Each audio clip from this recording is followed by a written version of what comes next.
Postmortem रिपोर्टमध्ये मारहाणीमुळे Somnath सूर्यवंशीचा मृत्यू झाला हे जाहीर झालं होतं।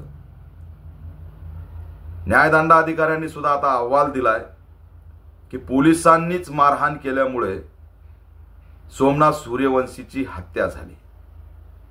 हे हत्याकांड सुनियोजित होतं, ही दंगल सुनियोजित होती। पुतळ्याच्या समोरील संविधानाची विटंबना करणं सुद्धा सुनियोजित होतं।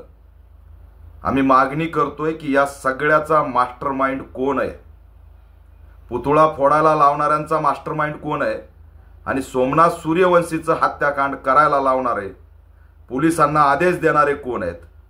दुर्दैव आहे की राज्याच्या मुख्यमंत्र्यांनी बेजबाबदारपणे सोमनाथ सूर्यवंशी हा वेगळ्याच कारणाने दगावल्याची चुकीची माहिती अधिवेशनात दिली।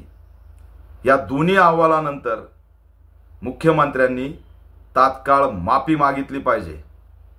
संविधान रक्षक सोमनाथ सूर्यवंशीला न्याय देण्याची मानसिकता या व्यवस्थेची दिसत नाही। जो मुख्य सूत्रधार घोरबांड आहे तो पोलीस अधिकारी आजही राज्याच्या उपमुख्यमंत्र्यांसोबत फिरताना दिसतो, खुलेआम वावरताना दिसतो। मनोहर कदम सारखं यात सुद्धा पोलिसांना क्लीन चिट देणार आहे का हा प्रश्न मी राज्य सरकारला विचारतोय।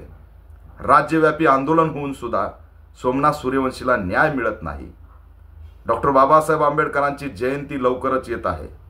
मी राज्याच्या मुख्यमंत्र्यांना, गृहमंत्र्यांना आव्हान करतोय की सगळे पुरावे समोर आहेत, सगळे अहवाल समोर आहेत। पुन्हा हा आयोग तो आयोग करत न्याय भिजत ठेवू नका। 14 एप्रिलच्या आत या ठिकाणी सोमनाथ सूर्यवंशीच्या मारेकऱ्यावरती मनुष्यवधाचा गुन्हा दाखल झाला पाहिजे आणि जबाबदार पोलीस जे जे असतील त्यांच्यावरती कारवाई झाली पाहिजे। समग्र कोम्बिंगची चौकशी झाली पाहिजे।